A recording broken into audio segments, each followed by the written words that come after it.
আমি আসলে বুঝি না যে এই সমাজের মানুষগুলো কেমন। তারা হচ্ছে একটা মেয়ে মানুষ যখন একটা ফ্যামিলিকে টানে, তখন এই জিনিসটাকে এমন ভাবে দেখে, আসলে আমি কি বলবো, যাদের ফ্যামিলিতে বড় কোনো ছেলে নেই তাদের তো তাদের মেয়েরাই দেখবে। যদি মেয়ের ওই রকম সামর্থ্য থাকে তাহলে তো তার মেয়েই দেখবে। এই জিনিসটা নিয়ে দেখলাম আমাদের সমাজে অনেকেই মনে করো কটু করে কথা বলে, যে একটা মেয়ে তার বাবাকে টানছে, একটা মেয়ে তার বাপের বাড়ি টানছে। এটা নিয়ে দেখলাম যে অনেকেরই অনেক ছোট করে কথা বলা।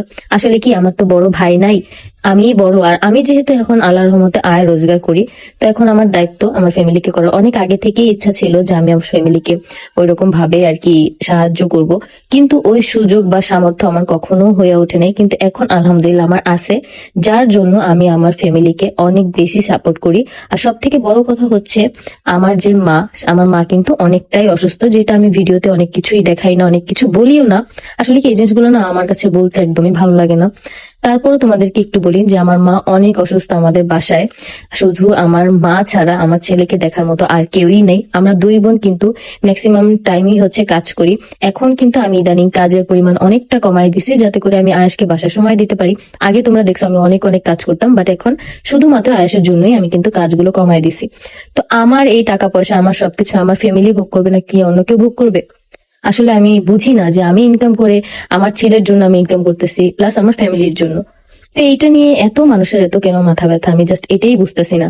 আর সব থেকে বড় কথা হচ্ছে আমি একটা মেয়ে হয়ে আমার ফ্যামিলির পাশে দাঁড়াইছি, এই জিনিসটাই হচ্ছে অনেকে সহ্য হয় না, যে আমি মেয়ে হয়ে কেন আমার ফ্যামিলিকে দিচ্ছি।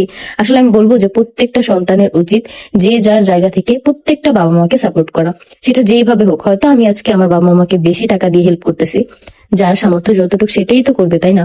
অনেক অনেক মেয়েদের এই সামর্থ্যটা হয় না। আমি বলবো যে সেই সকল মেয়েগুলার কাছে কেমন লাগে একমাত্র তারাই জানে। যে সব মেয়েদেরই আমাদের মন চায় যে আমার বাপের বাড়িকে একটু সাহায্য সহযোগিতা করি। যারা করতে পারে তারা তো আলহামদুলিল্লাহ, বাট যারা করতে পারে না, আমি জানি যে ওই সময়টা যে কেমন লাগে একটা মেয়ের কাছে, সেই জিনিসটাও আমি সাফার করছি, সেই সময়টা আমি পার করে আসছি। আমি জানি যে ওই সময়টা কেমন লাগে। এটা প্রত্যেকটা মেয়ের কাছে অনেক বেশি একটা খারাপ লাগার ব্যাপার।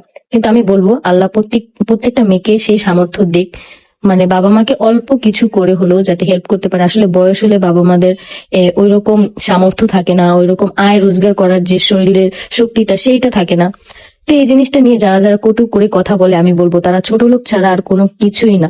একটা ছেলেরও মাঝে মাঝে মুরত হয় না যে বাপ মাকে ওইভাবে দেখার, কিন্তু আমি একটা মেয়ে হয়ে করতেছি, এইটাই তো তাদের কাছে লজ্জাজনক।